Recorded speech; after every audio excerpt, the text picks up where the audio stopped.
Hoje queremos começar uma palestra sobre os 39 artigos da religião, onde desejamos dar a conhecer um pouco por cima os 39 artigos da religião e a história dos mesmos. Muitos são os que hoje em dia falam em contra das confissões de fé e criticam que a única confissão de fé nossa são as escrituras. Portanto, eu gostaria primeiro de refletir rapidamente o motivo por qual os reformadores ingleses e os reformadores europeus acreditaram que era tão importante ter uma fé comum através da confissão de fé. Em Tito, capítulo 1, 4, lemos o seguinte: A Tito, meu verdadeiro filho, na fé que nos é comum. Aqui o apóstolo Paulo fala de uma fé que é comum a todos os cristãos.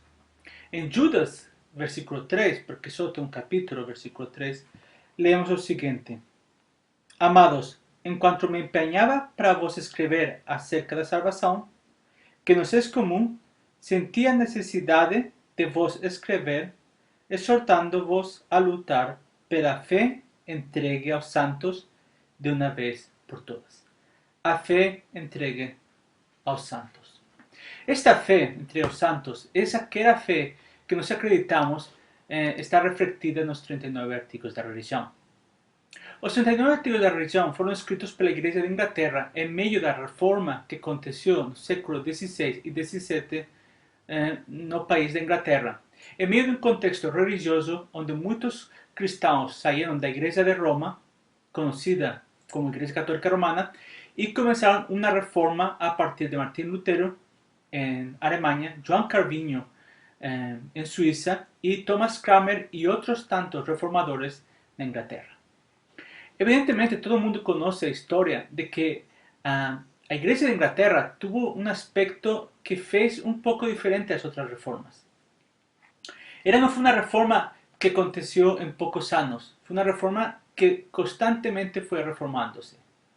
Por isso, eu acredito que a Igreja de Inglaterra foi a igreja que mais seguiu o princípio reformado de uma igreja reformada sempre reformando. Porque a reforma inglesa durou mais de um século. A Igreja de Inglaterra começou a surgir como uma igreja autocéfala ou autônoma, ou uma igreja nacional, no século XVI, depois que Henrique VIII decide separar-se de Roma. É importante que entendamos que nesse momento, não necessariamente a Igreja de Inglaterra era uma igreja reformada ou protestante. A Igreja da Inglaterra, naquele momento, poderia ser considerada como uma igreja muito similar ao que seria a Igreja Católica Apostólica Brasileira. Era uma igreja nacional, católica romana, nas suas práticas e doutrina, mas que era separada e não estava sob o poder do Papa. Portanto, permitiu o casamento do clero. O próprio Henrique VIII, por interesses políticos, fechou os mosteiros e repartiu a terra entre nobres e senhores para que pudessem apoiar a seus desejos políticos, que tanto era importante no momento onde havia tantos conflitos e guerra entre reinos. Mas, contudo, ele permitiu, por exemplo, que depois de permitir a morte na fogueira de Wycliffe, ele permitiu que a Bíblia finalmente fosse usada em inglês. Em 1536, foram escritos os primeiros artigos da fé na Inglaterra, chamados os 10 artigos. Os 10 artigos foram a primeira orientação, a primeira declaração da Igreja de Inglaterra como uma igreja independente de Roma. É interessante que se vê claramente muitos princípios luteranos refletidos nesses 10 pontos. Entre eles, vemos que declara que a Bíblia é a autoridade das Escrituras, declara ou afirma os 3 credos universais e os 4 concílios ecumênicos. Também comparte a mesma posição que o luterano sobre o batismo e critica duramente tanto as posições anabatistas como peresianas. Ao mesmo tempo, mantém o sacramento de penitência naquele momento e continua falando a presença corporal de Cristo na sangue e corpo. Ainda que neste momento sua posição está mais perto da luterana, sendo substancial, não aceitando a posição transubstancial da Igreja Católica Romana, mas aproximando-se muito à posição própria da Igreja Luterana. Também afirma a justificação pela fé, unidos à caridade e à obediência, continua permitindo o uso de imagens na Igreja, a honra de santos e a Virgem Maria e a invocação de santos como tais. Portanto, vemos que a primeira metade dos 10 artigos ele se aproxima muito à reforma luterana, mas os últimos 5 pontos continuam permitindo práticas católicas romanas na Igreja. Este primeiro passo de reforma continua ou vai seguido do livro de obispos, ou dos bispos, também conhecido como a instituição do homem cristão. Isto seria escrito um ano depois dos 10 artigos, em 1537. Aqui intentam expandir mais e aproximar mais a Igreja de Inglaterra à reforma que está acontecendo na Alemanha. Portanto, as posições de Martinho Lutero. Não em vão, Thomas Cranmer era um forte simpatizante da reforma da Alemanha, da reforma protestante na Alemanha, e suas posições estão muito próximas às posições mantidas por Martinho Lutero. Contudo, o rei era muito mais simpatizante com a Igreja Católica Romana e também não desejava que houvessem conflitos maiores na Igreja Católica Romana, para deste modo poder continuar o trabalho a favor de fortalecer o seu reinado e ser um monarca com mais poder. Contudo, vários anos depois, acontece que existe uma conferência por 3 teólogos alemães e 3 teólogos da Igreja de Inglaterra. Durante vários meses, eles se reúnem no Palácio de Lambeth, onde está esse palácio do arcebispo de Canterbury. A ideia durante este processo era que a Igreja de Inglaterra pudesse unir-se à reforma que está acontecendo na Alemanha e assim fortalecer mais o processo de reforma. Este era o desejo do arcebispo Cranmer. Contudo, vários bispos de Inglaterra concordaram com separar-se com Roma, mas não queriam unir-se aos reformadores protestantes. Pensaram em unir-se à Igreja grega. Entre eles temos os bispos Tunstar, o bispo Stonskelly, e outros bispos que não eram muito próximos à reforma ou aos argumentos protestantes, mas eles queriam continuar práticas católicas romanas dentro da Igreja. Durante esse debate, o rei finalmente decide parar esta conferência. Não só faz isso, sino que toma posição contrária aos protestantes e começa a perseguir os próprios protestantes. Os bispos protestantes e os reformadores ingleses serão perseguidos durante este período. E o rei, interessantemente, ele publica o que seria chamado de 6 artigos da religião. Com estes 6 artigos da religião, é uma volta ao catolicismo romano. Se afirma novamente a transubstanciação, se proíbe o casamento do clero, se proíbe que os membros da igreja, os leigos, possam ter em suas mãos o cálice, se permite novamente as missas privadas que eram proibidas e se importa novamente a confissão auricular, coisas que os reformadores haviam intentado evitar. Durante este período, vemos que começa um processo de recatolização da Igreja de Inglaterra. Isto mostra que realmente o rei Henrique VIII ele não era um rei que queria uma igreja protestante ou reformada, mas ele queria uma igreja católica independente.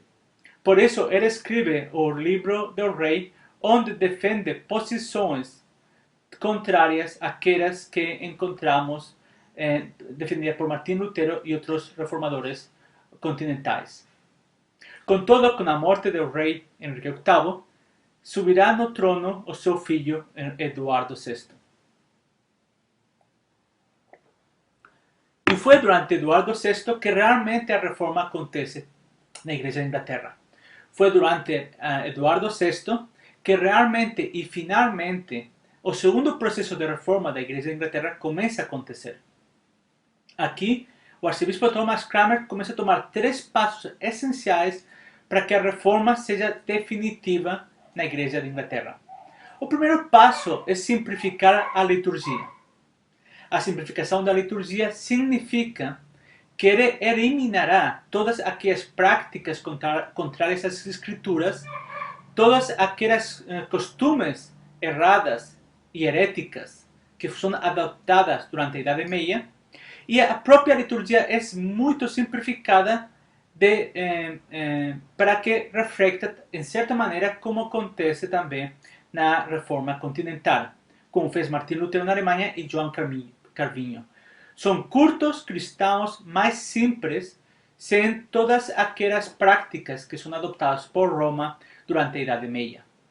O segundo passo que ele faz, que é fundamental, é o que se chama os cultos de ordenação, que na Igreja de Inglaterra são conhecidos como o ordinariato ordinário. Lá encontramos os 3 cultos essenciais de ordenação de diáconos, de ordenação de presbíteros e de ordenação de bispos. A Igreja de Inglaterra, juntamente com a Igreja Reformada de Hungria e igrejas luteranas nórdicas, serão as igrejas que continuam com um governo episcopal.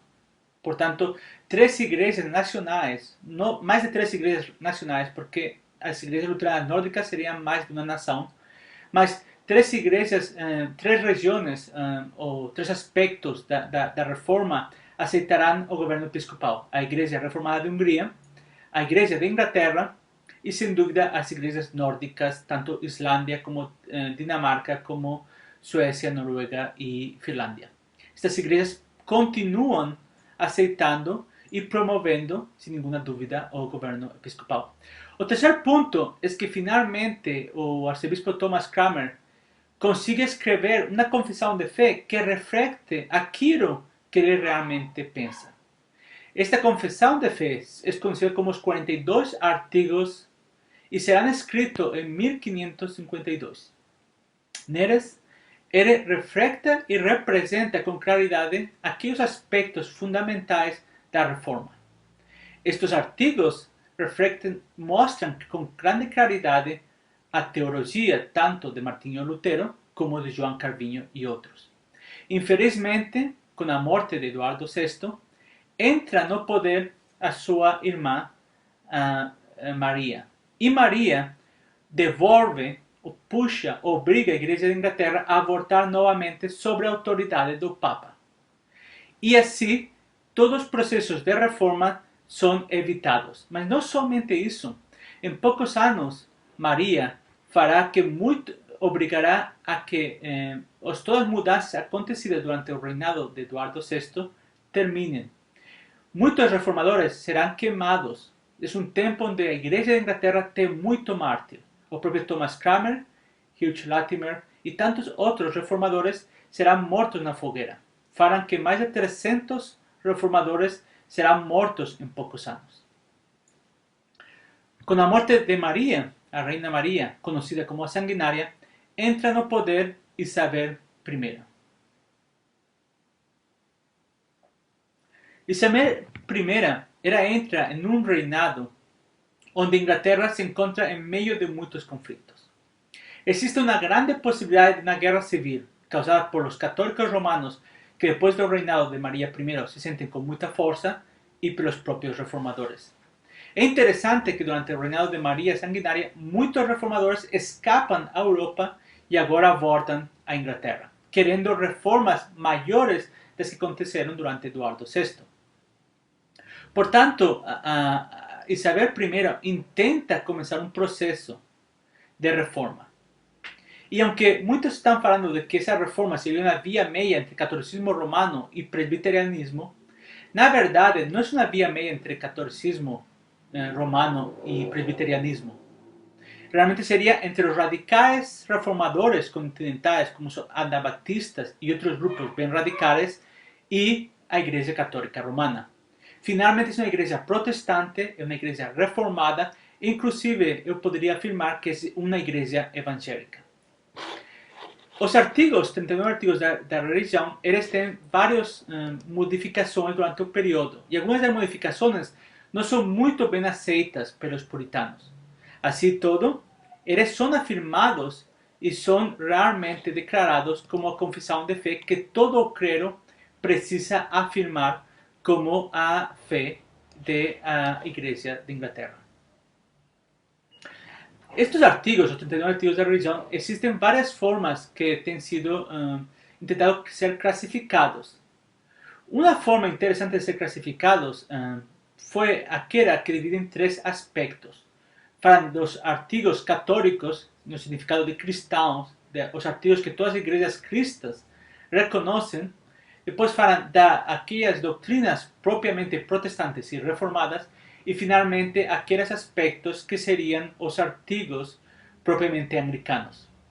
Contudo, para o bem entendimento dos artigos, eu gostaria de dividir eles em cinco secções que nos ajudarão com mais claridade a entender os próprios artigos. A primeira secção seria de 1 ao 5, artigo 1 do 5, que nos falam do Deus Trino, da Trinidade. A segunda secção seria a regra da fé, aquilo que faz, que é aquilo que nos une, aquilo que é a máxima autoridade da igreja. Seria do artigo 6 ao 8. Do artigo 9 ao 18, podemos ver a vida cristã pessoal, tanto a justificação como a santificação. O seguinte passo seria do artigo 19 ao 36, que seria a vida cristã na comunidade da igreja.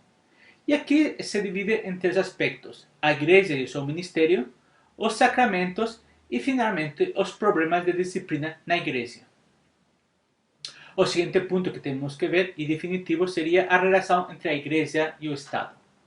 É importante entender que esta divisão nos permite entender exatamente os diferentes aspectos da vida cristã e como estes nos ajudam a que tenhamos um maior entendimento da própria fé, tanto na igreja como na vida pessoal. Mas também é interessante que estes artigos tratam da relação entre o Estado e a igreja. E a diferença de outros reformadores, eles acreditam que sim que existe uma função importante que a igreja desenvolve no próprio Estado. Não vão, declaram que o rei, o presidente, o governo civil tem um papel de proteção e defesa da própria fé cristã. Isto é bem diferente ao momento laicistas que têm surgido, inclusive nas próprias igrejas cristãs, a partir do iluminismo francês do século XVIII, onde falam que a religião é uma questão privada e que a religião causa guerras. E o interessante é que muitos cristãos terminam acreditando isso, quando realmente o que causa guerra não é a religião, é o pecado do ser humano. Se observarmos através da história, veremos que muitas guerras não foram causadas por a religião, foram causadas por sexo, por amor, por traição, por poder e por dinheiro. Realmente o pecado é o que causa conflito e que causa guerras, não a religião. Evidentemente, sempre encontraremos homens maus que utilizarão a religião ou qualquer outra coisa para seus próprios benefícios. Agora, mientras continuo conversando, me vai permitir que abra os 39 artigos da religião. E se vocês querem abrir comigo, se vocês entram no site igrejaanglicana.com.br, e quando uma vez que essa página se abra, você pode ir a recursos. E uma vez que se abre recursos, você vai ver na segunda linha, na mão direita, 39 artigos da religião cristã. Se você clicar aí, se abrirão imediatamente os 39 artigos da religião. Isto nos permitirá que você possa seguir os diferentes artigos da religião enquanto eu comento eles. É importante perceber o seguinte: os 39 artigos da religião não somente foram aprovados pelas convocações, que seriam naquele tempo que chamaríamos de sínodos, tanto da igreja, tanto da província de York como da província de Canterbury, ou seja, pela igreja de Inglaterra, como também foram afirmados pela própria reina e pelo próprio parlamento inglês. Portanto, vemos que toda a nação, os diferentes aspectos do governo da nação, afirma os 39 artigos como a fé que deve ser aceitada e afirmada pelos próprios artigos. Como eu comentava, a primeira secção seriam o artigo de 1 ao 5. Nesses artigos encontramos aspectos fundamentais à fé cristã. Neles, o primeiro artigo é da fé na Santíssima Trindade. O artigo 2, do Verbo, o Filho de Deus que se fez verdadeiro homem. Portanto, fala de como Jesus foi encarnado, Deus conosco, e Deus habitou entre nós. O artigo 3, da descida de Cristo ao lugar dos mortos. O 4, fala da ressurreição de Cristo. E o 5 fala do Espírito Santo. Portanto, os primeiros 5 artigos falam da Trindade. E este ponto é extremamente essencial e importante para a fé cristã. E todos os cristãos concordam com esses pontos. Certamente podemos falar, mas há igrejas como a Católica Romana ou a Ortodoxa, outras igrejas que afirmam esses artigos, mas têm heresias ou ensinos errados nela. Certamente isso é certo. Mas nesses pontos todos os cristãos concordam. Agora bem, nós encontramos grupos como os Testemunhos de Jeová, os Mormons, também chamado a Igreja de Jesus Cristo dos Santos dos Últimos Dias, ou a Cienciologia, os unitários, que não acreditam na Trindade. Portanto, estes pontos clarificam a fé cristã, separando-nos dessas seitas pseudo-cristãs que surgem em meio a nós e que estão promovendo um evangelho e uma fé cristã que é contrária à essência do cristianismo. Portanto, vemos como estes 5 primeiros pontos são essenciais para entender a Trindade, entender a pessoa de Jesus Cristo e também entender com mais claridade a pessoa do Espírito Santo. Um ponto interessante é ver como, comentei anteriormente, como em algum momento havia um grupo de bispos na Igreja da Inglaterra que preferiam unir-se à Igreja Ortodoxa. Agora bem, se nós lemos o artigo 5 do Espírito Santo, vemos que esta posição é modificada neste momento. Como afirma este artigo, fala, o Espírito Santo procedente do Pai e do Filho é da mesma substância, majestade e glória que o Pai e o Filho, verdadeiro e eterno Deus. Este ponto claramente mostra que procede do Pai e do Filho, contrário àquilo que a Igreja Ortodoxa afirma, aqueles que decidem afirmar procedentes do Pai. Certamente, hoje em dia, encontramos movimentos dentro de algumas igrejas anglicanas que, com o desejo de ter uma relação ecumênica mais fluente com os ortodoxos, eles intentam ignorar este artigo da religião. Mas, contudo, o artigo 5 do Espírito Santo claramente nos indica que o Espírito Santo procede do Pai e do Filho. A segunda secção dos artigos seria a regra de fé.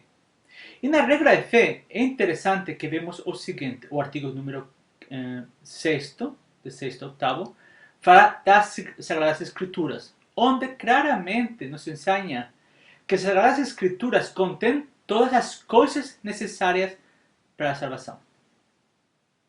E que não se deve pedir a ninguém acreditar nada como necessário à salvação que não se pueda mostrar claramente nas próprias Escrituras.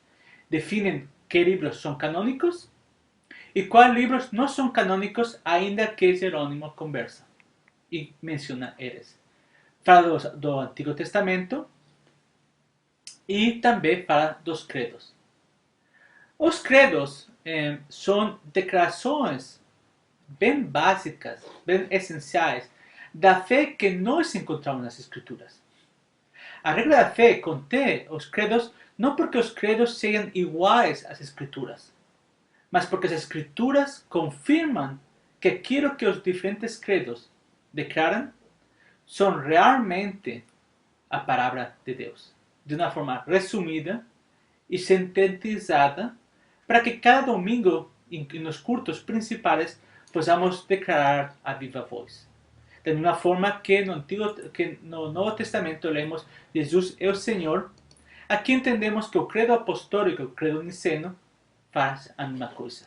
O credo apostólico e o credo niceno não é um credo católico romano, é um credo cristão. Todas as igrejas cristãs, inclusive aquelas que não são parte da Igreja Católica Romana, como a Igreja Ortodoxa, a Igreja Copta, a Igreja Apostólica Armênia, a Igreja de Mar Tomás.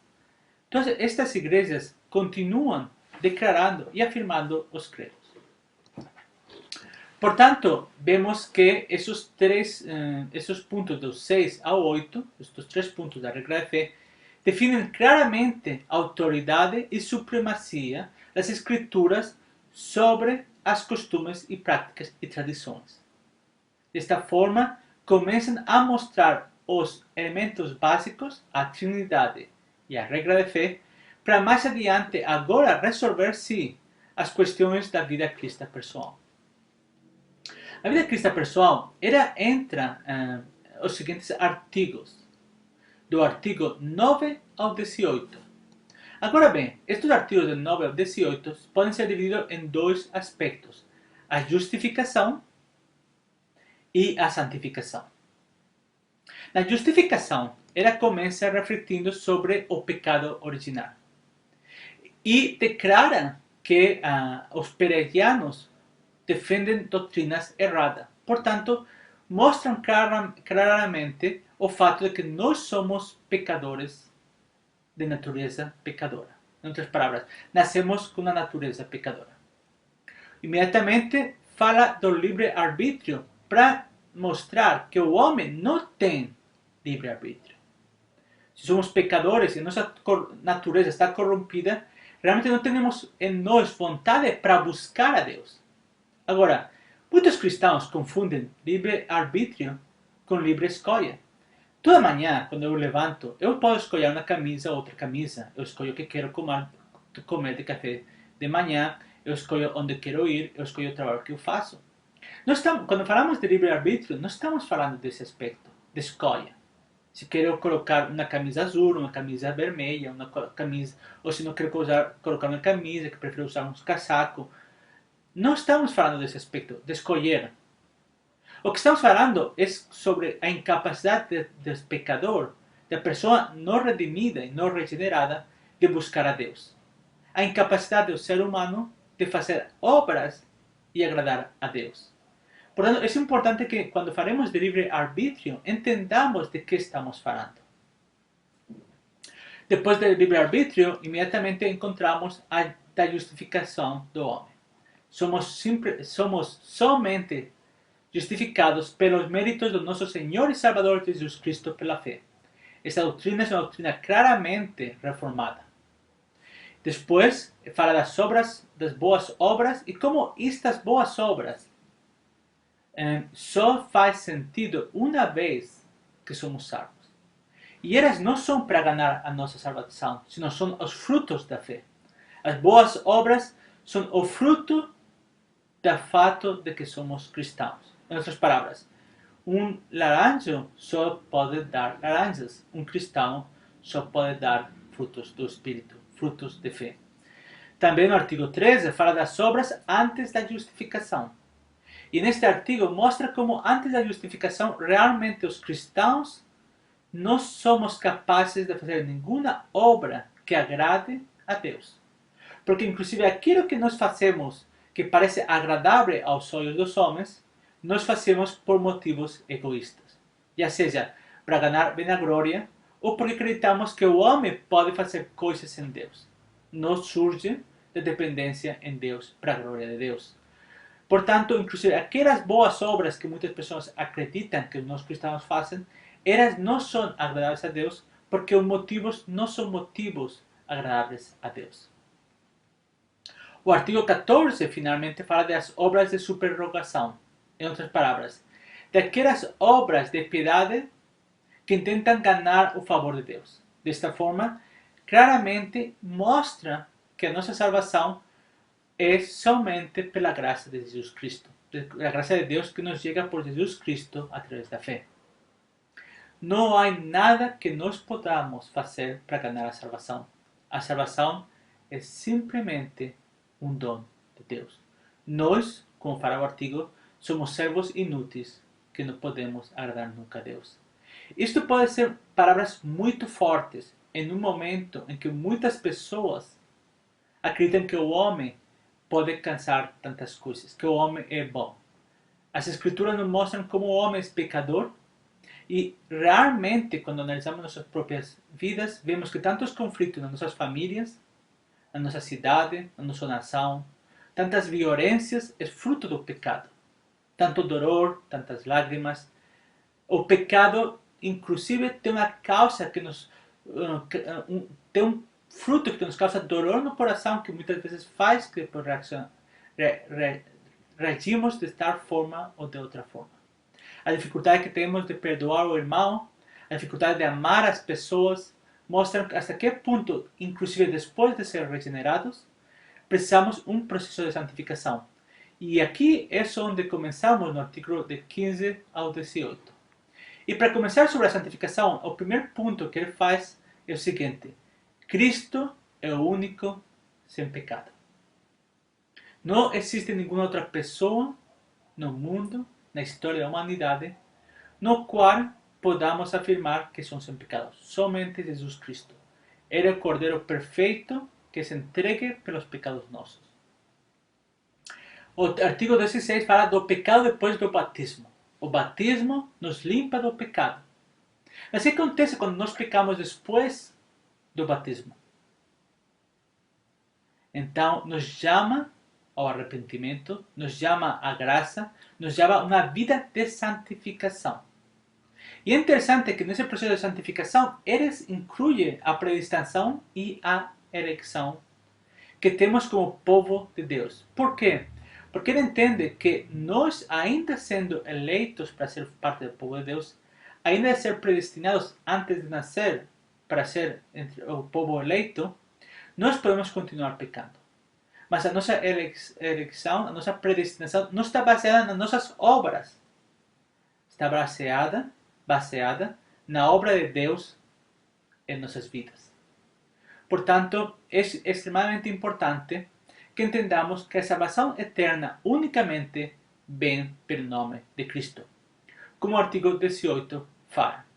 Portanto, vemos que os diferentes artigos que encontramos aqui são artigos que intentam ser pastorais, que intentam ser de edificação, que intentam ajudar a que nós entendamos que a nossa vida cristã é uma vida que nós somos salvos por Cristo e que temos que dar boas obras para a glória e honra de nosso Senhor Jesus Cristo.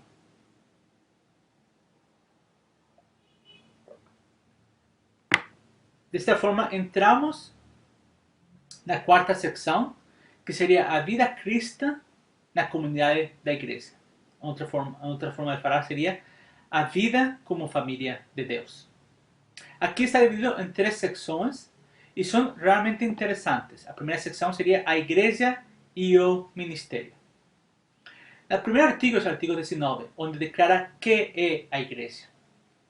Existem muitas pessoas hoje em dia que tentam falar que na igreja de Inglaterra, na igreja anglicana, a igreja local é a diócese. Quando realmente o artigo 19 nos mostra o contrário. Fala que a igreja visível de Cristo, o que muitas pessoas conhecem como igreja local, é uma congregação de fiéis na qual é pregada a pura palavra de Deus e são devidamente administrados sacramentos conforme a instituição de Cristo, em todas as coisas que necessariamente se requerem neles. Desta forma, ele começa definindo o que é a igreja local, a paróquia, a congregação local, a igreja local. De tal forma que enfatiza a importância da congregação de fiéis. Por quê? Porque nela é onde as pessoas são discipuladas, as pessoas vivem suas vidas pessoais, onde as famílias crescem, são batizadas, recebem o batismo, recebem a Santa Ceia, onde se casam, onde moram, onde são edificadas, são catequizadas, são instruídas na fé cristã, onde vivem sua vida cristã. A segunda parte deste artigo 19 fala das igrejas particulares, também conhecidas como igrejas nacionais no anglicanismo. E fala o seguinte: assim como a igreja de Jerusalém, de Alexandria e de Antioquia, que eram antigos patriarcados, antigos centros de teologia, igrejas bem importantes na vida da igreja, erraram, assim também a igreja de Roma errou. Não só quanto às suas práticas, ritos e cerimônias, mas também na matéria de fé. De tal forma que mostra que a Igreja de Roma realmente está errado nas práticas, nos ritos e nas cerimônias, mas também em questões de fé, a Igreja de Roma errou. O seguinte passo nos mostra, e este passo nos mostra que as igrejas particulares podem errar. Por isso é sempre bom someter a nossa vida e as nossas congregações sobre a autoridade das Sagradas Escrituras. No artigo 20, começamos a analisar o ponto da autoridade da igreja. Em que aspectos a igreja tem autoridade? E aqui eles falam de que a igreja realmente tem poder de decretar ritos e cerimônias e definir as controvérsias da fé. Por exemplo, imaginem se houvessem dois grupos no qual um grupo falasse que todo mundo tem que chegar com uma Bíblia de cor preto, como esta Bíblia, certo? E outras pessoas falaram que não, que realmente deveria chegar todo mundo com uma Bíblia de cor marrom, certo? Como esta aqui. Bem, a igreja tem autoridade de, nessa controvérsia de fé, definir qual é a posição. Agora bem, a hora de decidir, não é lícito a igreja ordenar coisa alguma contrária à palavra de Deus escrita. Por tal forma, aunque eles tomem uma decisão, esta decisão não pode ser contrária à própria palavra de Deus. E aqui uma questão muito interessante, nem expor um lugar da escritura de modo que repugne a outro.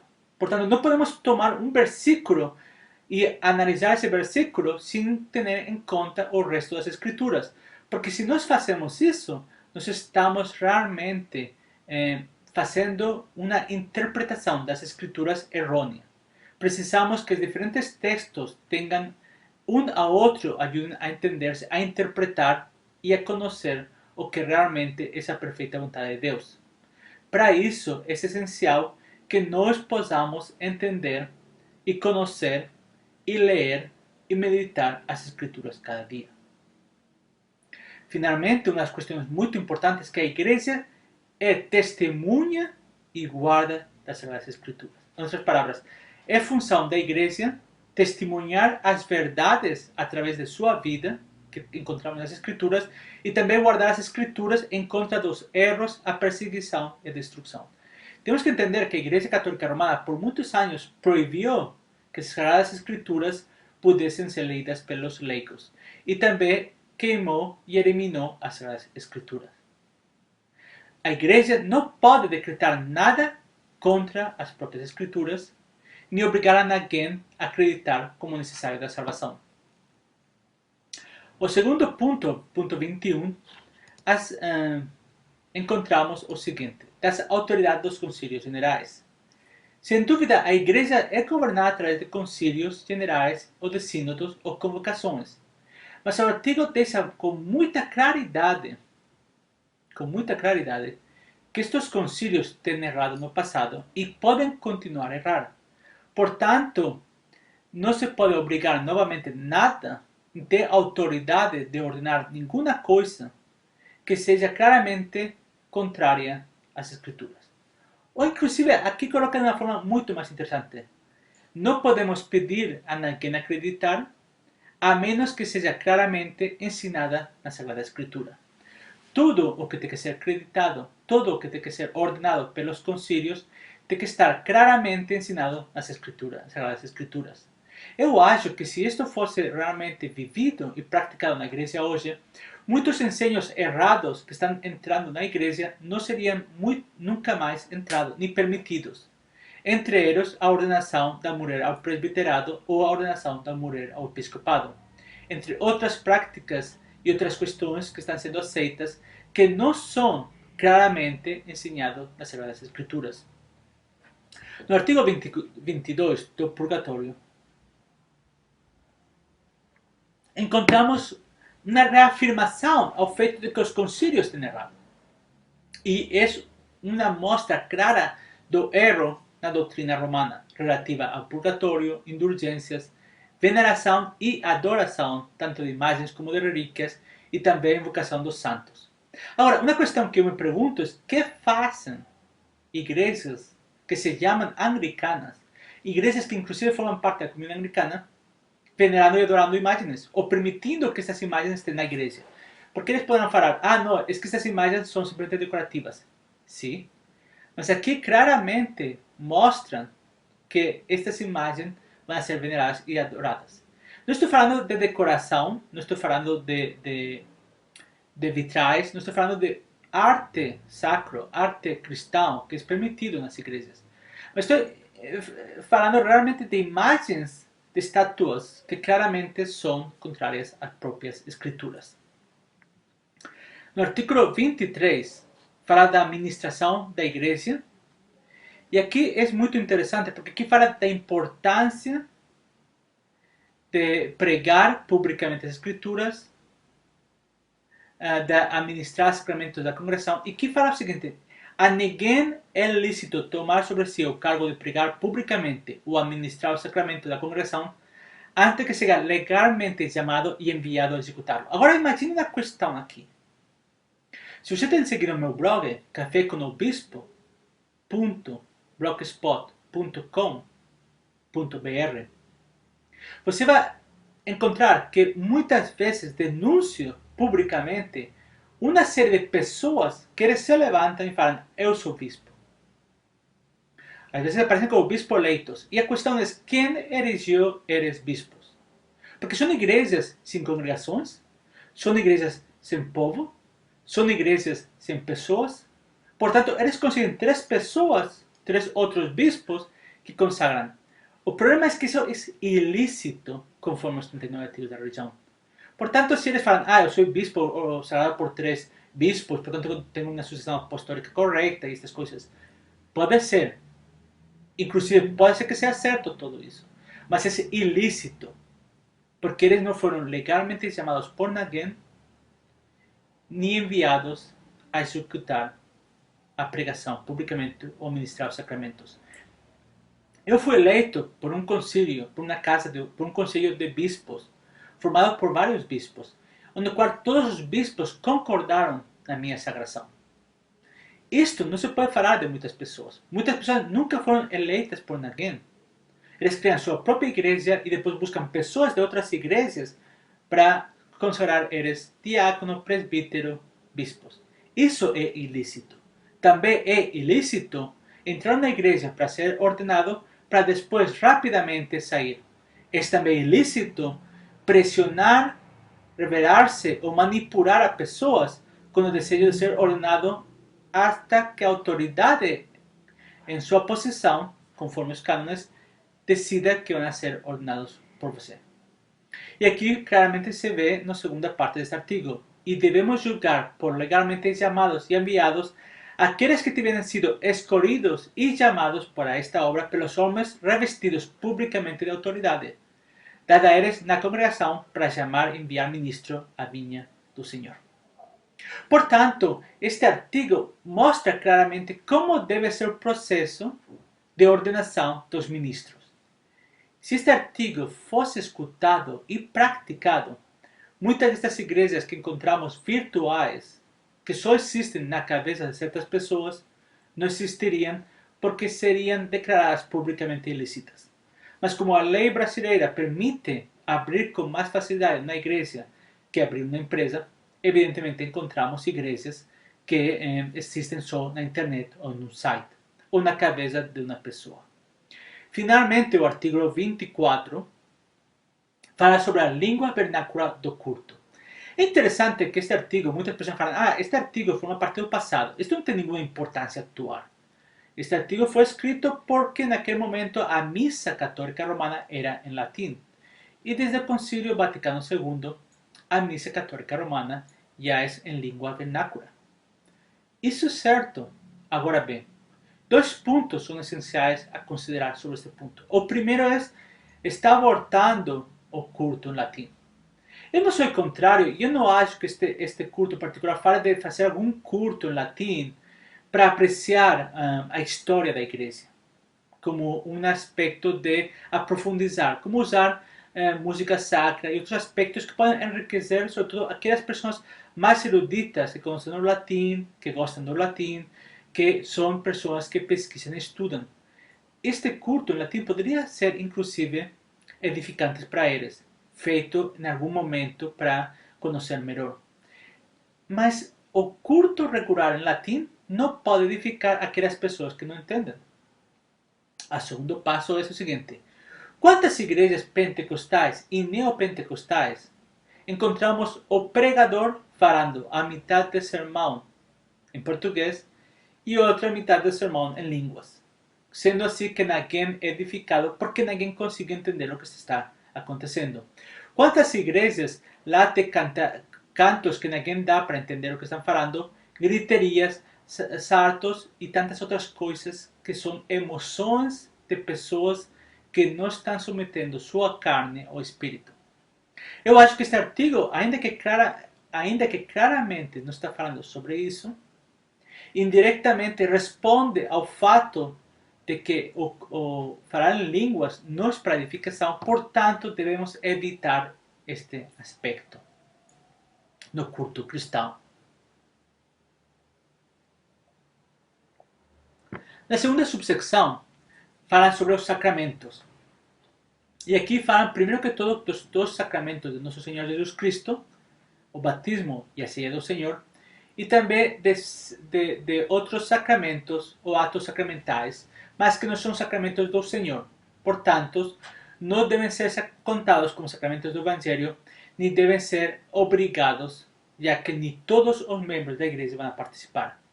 Isso são a confirmação, a penitência, as sagradas ordens, o matrimônio e a extrema unção.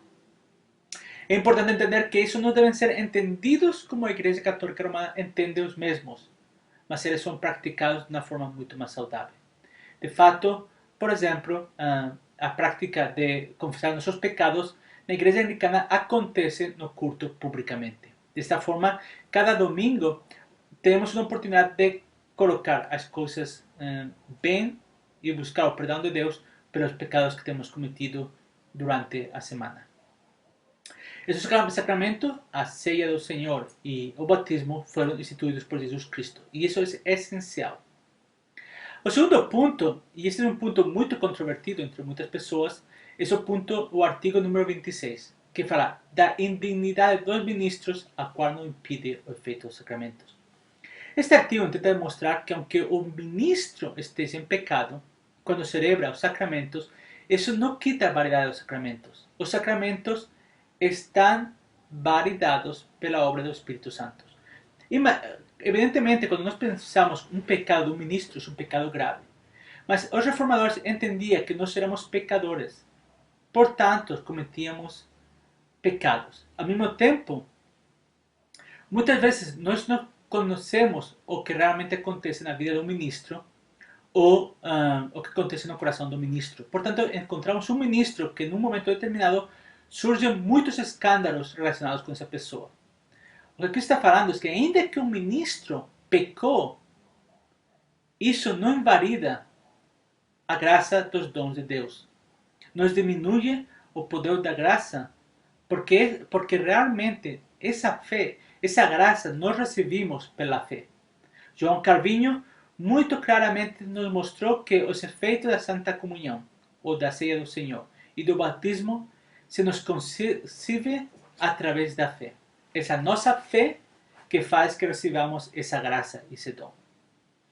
Isso não evita que a igreja deva disciplinar aqueles ministros que actuam incorretamente. Por isso, a segunda parte do artigo 26 fala claramente que no obstante, a disciplina da igreja pertenece que se inquira acerca dos ministros maus e que sejam estes acusados por quem tenha conhecimento de seus crimes, sendo enfim reconhecidos culpados, sejam dispostos mediante justa sentença. Um ministro que atue incorretamente pode ser disciplinado e inclusive deixar de ser um ministro da palavra de Deus. O artigo 27 fala do batismo e o artigo 28 fala da ceia do Senhor. E eu recomendo grandemente que vocês leiam muito esses dois artigos. Tanto o artigo 28 como o artigo 27, que fala do batismo e da ceia do Senhor. O artigo 29 fala dos impíos que não comem que não comem o corpo de Cristo na ceia do Senhor. Portanto, aqui as Escrituras mostram um erro que pode acontecer e chama aos impíos e aos destituídos da fé a que atuem de uma forma correta. Eu recomendo fortemente ler também este artigo para que vocês possam entender com mais profundeza. Artigo 30, em resposta ao artigo 29, fala das duas das ambas espécies, a Santa Comunhão e os leigos devem participar tanto do vinho como do pão, do corpo e da sangue de Cristo. Na Igreja Católica Romana ainda não se toma o pão e o vinho. É importante celebrar as duas espécies. O artigo 31, que é o último artigo desta subsecção sobre os sacramentos, fala de que o perfeito sacrifício, obração de Cristo consumada na cruz. Jesus Cristo morreu uma vez e por todas na cruz. Não existem sacrifícios cada domingo. Os anglicanos não acreditamos no sacrifício, no culto, na Santa Comunhão, como tampouco acreditamos nos sacrifícios na missa. Portanto, não é correto falar de missa anglicana ou de missas como algumas igrejas aqui no Brasil têm a costume ou têm começado a falar de missa anglicana ou de missa. Na igreja anglicana, na igreja da Inglaterra, não existe a missa. Nós somos uma igreja protestante e reformada. Portanto, se uma igreja anglicana usa a palavra missa, eu recomendo a vocês que sejam conscientes que essa igreja possivelmente te traicionado, te dado as costas aos 39 artigos da religião, sendo assim que, portanto, não podem ser considerados por mais tempo como anglicanos. A última subsecção sobre a vida como família de Deus fala sobre os problemas de disciplina na igreja. E aqui ele fala sobre o casamento dos ministros, como devemos evitar as pessoas excomulgadas. É interessante como o cristão gosta de fofoca. E é interessante como a fofoca sempre é colocada juntamente com outros graves problemas. Portanto, se uma pessoa é excomulgada, é expulsa da igreja, devemos evitar essa pessoa. Esse costume de continuar fofocando e conversando, isso não ajuda a edificar uma igreja. Muitas vezes as igrejas continuam com muitos problemas, são paralisadas de cumprir a missão de Deus, de continuar trabalhando a favor do reino de Deus, pela costume de fofocar em contra da liderança, fofocar aquilo que nós acreditamos. Este artigo, o artigo 33, corretamente fala de evitar as pessoas que têm sido excomulgadas. Eu sei que é uma palavra difícil, uma palavra forte, mas se você realmente acredita que o ministro, que esse é o seu pastor, ele não é o nome de Deus, que ele não atua corretamente, meu conselho é que saia dessa igreja e busque outra igreja, não que fique fofocando e criticando esse pastor. Porque se você tem que fazer alguma coisa, se você tem algo contra o irmão, o melhor é ir e falar com esse irmão. Como claramente mostra as escrituras, quando nós temos alguma coisa contra o irmão, não é o irmão que tem que buscar-nos, porque o irmão talvez nem seja consciente que nós temos algo contra eles. Somos nós que temos algo contra o irmão que temos que ir buscar o irmão. Portanto, se nós temos algo contra o ministro, vayamos e conversemos com o ministro. Mas se nós acreditamos que esse ministro atua incorretamente, se nós acreditamos que esse ministro não é o nome de Deus, melhor é sair da igreja que causar fofoca, conflitos, que vai causar mais dor e mais dano às pessoas.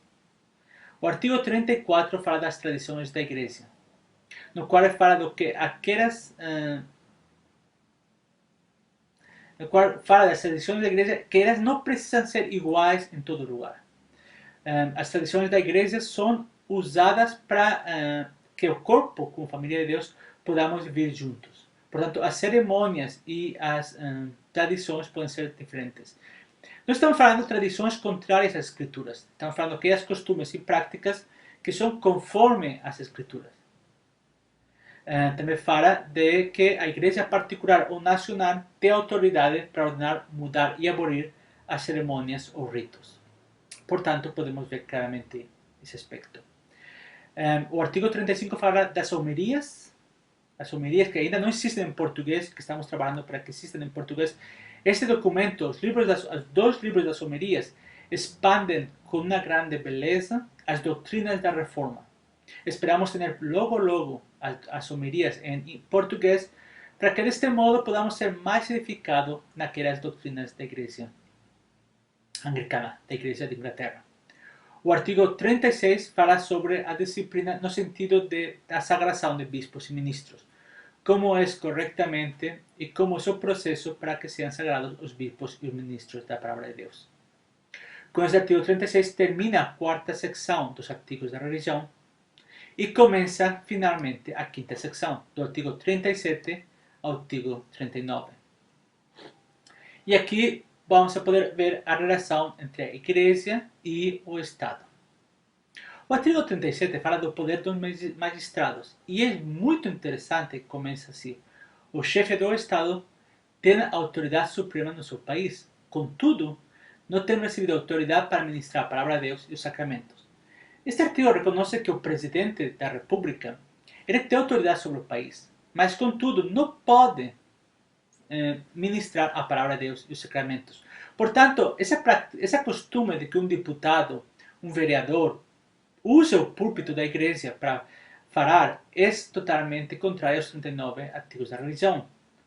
Um vereador, um deputado, pode participar do culto na igreja, mas nunca pode ministrar a palavra de Deus ou os sacramentos.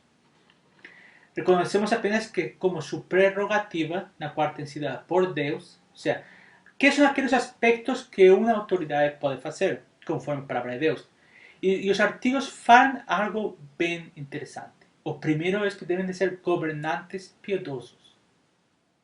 Devem ser governantes temosos a Deus. Portanto, devem ser cristãos. O segundo, devem governar justamente sobre todos os estados e pessoas sobre sua responsabilidade. Devem ser governantes justos. Não podem cometer injustiças. Não podem cometer coisas contrárias à lei de Deus. E, finalmente, têm autoridade para restringir toda a maldade, manter a ordem e julgar os malfeitores e criminosos. Continua falando que o bispo de Roma, o Papa, não tem autoridade nesta república. Portanto, como anglicanos, nós não reconhecemos nenhuma autoridade do bispo de Roma sobre o Brasil. Continua falando que os cristãos podem ser punidos pela lei da república com morte por crimes abomináveis e graves. Interessante que os artigos da religião defendem a pena de morte. São a favor da pena de morte quando são crimes abomináveis e graves. Contudo, é a lei da república quem define se é a favor ou não da pena de morte. Os artigos permitem que os cristãos possam submeter-se, possam ser mortos pelo Estado se têm cometido crimes abomináveis e graves. Finalmente, falam o seguinte: é lícito que os homens cristãos levem armas e sirvam nas guerras sob o comando do governador civil. Portanto, é interessante que o Estado brasileiro impide que nós tenhamos armas em casa, ou que levemos armas, mas o artigo não é contrário a que os cristãos levem armas. Como tampouco é contrário que servamos em guerras ou que participemos do exército. O artigo 38 fala dos bens comuns, portanto defende que existe o direito do cristão a ter bens se trabalham honrosamente, se trabalham de forma justa, devem e podem ter bens próprios, mas ao mesmo tempo devem dar muito e ajudar os pobres. A linguagem que usam é devem dar liberalmente esmola aos pobres. Mas em outras palavras, o que está falando é que devemos ajudar aqueles que mais sofrem, aqueles que têm menos poder aquisitivo. E devemos ajudar conforme o poder, a capacidade que tengamos de ajudar aqueles que mais sofrem na sociedade. Portanto, o artigo fala, sim, podemos ter bens comuns, mas não esqueçamos que como cristãos temos um dever para ajudar aqueles que sofrem, aqueles que são pobres. Finalmente, o artigo 39 fala do juramento de um cristão, no que fala que os cristãos podemos, assim como confessamos que o juramento vão e temerário é proibido, não podemos jurar em vão, aos cristãos, por nosso Senhor Jesus Cristo, como vemos claramente em Mateus e Tiago, Assim também julgamos que a religião cristã de nenhum modo proíbe que uma pessoa jure quando o magistério exige em causa de fé e caridade. Portanto, podemos fazer sempre quando não seja um juramento vão, temerário. E isto se deve fazer sempre conforme a doutrina do profeta em justiça, juízo e verdade. Desta forma, encontramos que estes são os 39 artigos da religião que temos aprendido hoje.